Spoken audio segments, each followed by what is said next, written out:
The wizarding world may be full of magic, but so much of it was built from places that are very, very real. From medieval castles to hidden alleyways, from Gothic cathedrals to the streets of London, J.K. Rowling's imagination was fueled by real-world architecture, landscapes, and history. And when the films were made, the production team brought that vision to life by transforming actual locations into Hogwarts classrooms, Diagon Alley storefronts, and the Ministry of Magic's grand halls. Today we're taking you on a tour of every real-life location that inspired and sometimes literally became the wizarding world. Grab your broomstick or a comfortable pair of walking shoes and let's go exploring. We have to start where the magic began.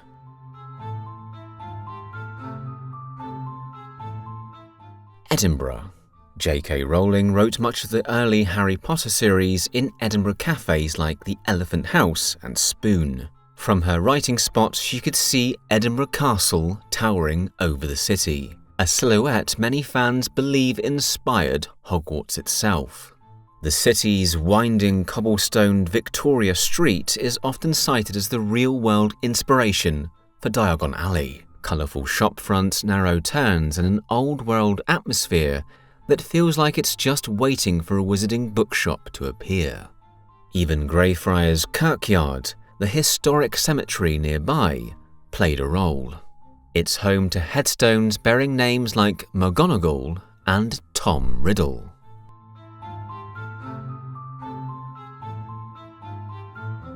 When it came time to film Hogwarts' iconic hallways, Gloucester Cathedral in England became one of the main stars. Its intricate stone cloisters appeared throughout Philosopher's Stone, Chamber of Secrets, and Half-Blood Prince.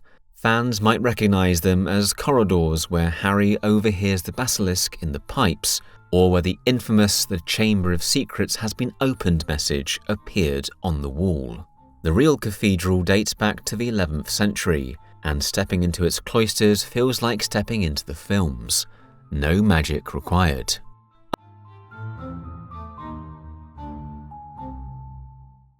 Another major Hogwarts location was Durham Cathedral, whose vaulted ceilings and Norman architecture was used for classrooms and courtyard scenes. In Philosopher's Stone, Durham's chapter house became Professor McGonagall's Transfiguration classroom. In Chamber of Secrets, its open-air cloisters doubled as Hogwarts courtyards, where Harry and Ron landed the Flying Ford Anglia. These locations needed minimal dressing. Their centuries-old architecture already looked like it belonged in the wizarding world.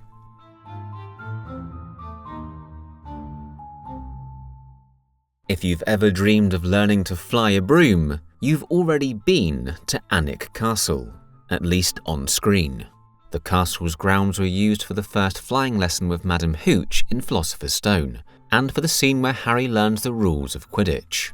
In real life, Alnwick is a medieval castle in Northumberland that still offers broomstick training for visitors, a perfect stop for any Potter fan making a pilgrimage.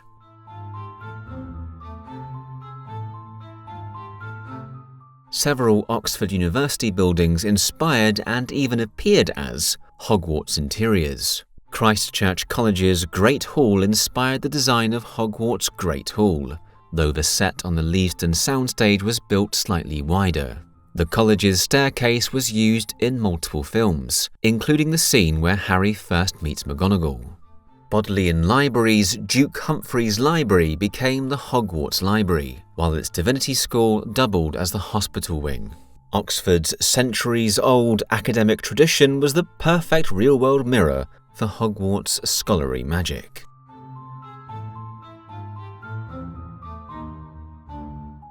Tucked away in the Wiltshire countryside, Lacock Abbey provided several key Hogwarts interiors. Its 13th century cloisters and sacristy were transformed into Snape's potions classroom, and its chapter house served as the location for the Mirror of Erised in Philosopher's Stone. The Abbey's worn stone floors and flickering candlelight gave these scenes a sense of authenticity that would be hard to fake on a soundstage.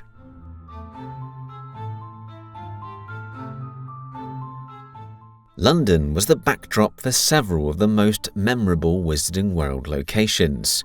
King's Cross Station is of course home to platform 9 3/4, today complete with a luggage trolley embedded in the wall for fans to pose with.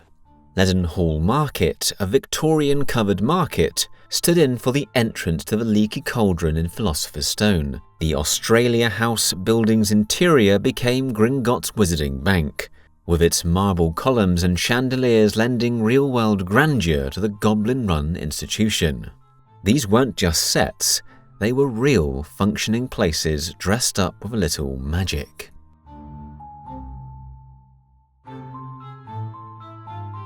Few images are as iconic as the Hogwarts Express steaming across the Glenfinnan Viaduct in the Scottish Highlands. This stunning railway bridge, completed in 1901, became one of the franchise's most beloved visuals. Surrounding locations in the Highlands also provided sweeping shots for the train journey and for the exterior views of Hogwarts. The rugged landscape gave the school a sense of isolation and grandeur that no CGI could replicate.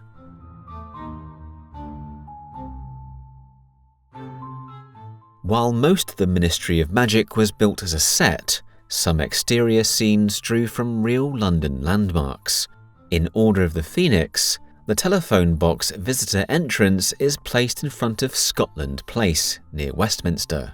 The tiled, imposing look of London's underground stations also inspired the Ministry's atrium design.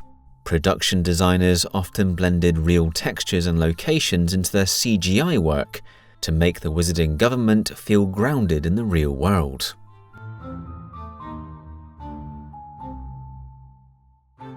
Beyond the headline locations, there are dozens of real places that shaped the Wizarding world's look. Ashridge Estate in Hertfordshire for the Forbidden Forest, Goathland Station in North Yorkshire for Hogsmeade Station, Hardwick Hall in Derbyshire as Malfoy Manor, Seven Sisters Cliffs for wide shots of the sea in Half-Blood Prince. These locations gave the films texture, layers of reality under all the fantasy.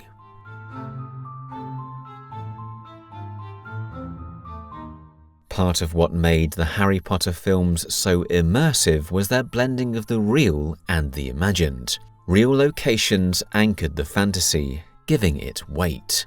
Viewers might never have been to Alnwick Castle or Gloucester Cathedral, but they felt real on screen. Because they are. And for fans, visiting these places can feel like stepping through the page or the screen into the story itself. It's why so many Potter fans plan real-life pilgrimages, tracing the footsteps of the characters standing in the same halls and feeling, for just a moment, that the boundary between fiction and reality has vanished. From Edinburgh's cobblestones to the wild Highlands of Scotland, the real world is woven into the DNA of the Wizarding world. It's a reminder that magic often begins with something tangible. A place, a building, a view, and grows from there in the imagination. Which of these locations would you most like to visit? Or have you already walked the cloisters of Hogwarts in real life? Let us know in the comments and subscribe for more magical deep dives into the Wizarding world. Mischief managed.